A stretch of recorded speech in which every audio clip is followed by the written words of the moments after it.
ಕಾಂಗ್ರೆಸ್ ಶಾಸಕರು ಎಲ್ಲರೂ ಕೂಡ ನೋಡಿ, ಅದು ಇತ್ತೀಚಿನ ದಿನಗಳಲ್ಲಿ ಆಪರೇಷನ್ ಅಸ್ತವೋ ಇನ್ಯಾವುದೋ ಏನೋ ಒಂದು ಮಾಡೋದು ಮಾಮೂಲಿ ನಡೀತಾನೆ ಇರ್ತವೆ. ಅದಕ್ಕೆ ಸೊಪ್ಪು ಹಾಕ್ಬೇಕಲ್ಲ. ಹೌದು, ನಮ್ಮಲ್ಲಿ 18 ಜನ ಶಾಸಕರಿದ್ದಾರೆ. 18 ಜನ ಶಾಸಕರು ಒಟ್ಟಾಗಿದ್ದಾರೆ. ಅದನ್ನೇ ಮೊನ್ನೆ ಹರೀಶ್ ಹೇಳಿರೋದು. ಹಲವಾರು ರೀತಿಯಲ್ಲಿ ಒತ್ತಡಗಳಾಗ್ತಾ ಇರೋದು ನಿಜ.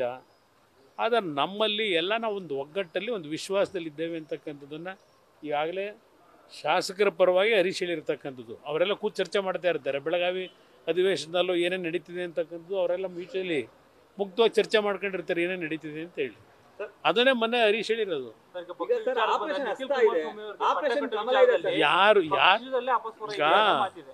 ಯಾರು ಪಟ್ಟ ಕಟ್ಟಕ್ಕೆ ಹೊರಟಿರೋದು? ಮಾಧ್ಯಮದ ಸ್ನೇಹಿತರು ಪಟ್ಟ ಕಟ್ಟಕ್ಕೆ ಹೋಗಿದ್ದೀರಿ. ಈಗ ನಾನೇನೀಗ ಅವ್ರನ್ನ ಅಧ್ಯಕ್ಷ ಮಾಡ್ತೀವಿ ಅಂತ ಹೇಳಿದ್ವಾ? ನಿಖಿಲ್ ಕುಮಾರಸ್ವಾಮಿ ಅವ್ರನ್ನ, ನಿಖಿಲ್ ಕುಮಾರಸ್ವಾಮಿ ಅವರ ಹೆಸರನ್ನ ಮುಂಚೂಣಿಗೆ ತಂದಿರತಕ್ಕಂಥ ಮಾಧ್ಯಮದಲ್ಲಿ ಕೆಲವು ಮಾಧ್ಯಮದಲ್ಲಿ ಬಂದಿರೋದು ನೋಡಿದ್ದೇನೆ. ನಮ್ಮಲ್ಲಿ ಇನ್ನೂ ಚರ್ಚೆಗಳೇ ಆಗಿಲ್ಲ. ಇನ್ನೂ ಸಾಂಸ್ಥಿಕ ಚುನಾವಣೆಗಳಾಗಬೇಕು ಪಕ್ಷದಲ್ಲಿ. ಅದೆಲ್ಲ ಆಗಿದೆ. ಈಗಲೇ ಅವೆಲ್ಲ ಪ್ರೋಸೆಸ್ಸೇ ಪ್ರಾರಂಭ ಆಗಿದೆ. ನೀವೇ ಊಹೆ ಮಾಡ್ಕೊಂಡು ನೀವೇ ತೋರಿಸ್ಕೊತಾ ಇದ್ದೀವಿ. ನ್ಯೂಸ್ ಫಸ್ಟ್, ನಿರ್ಭೀತಿಯಿಂದ ನಿಮ್ಮ ಪರವಾಗಿ.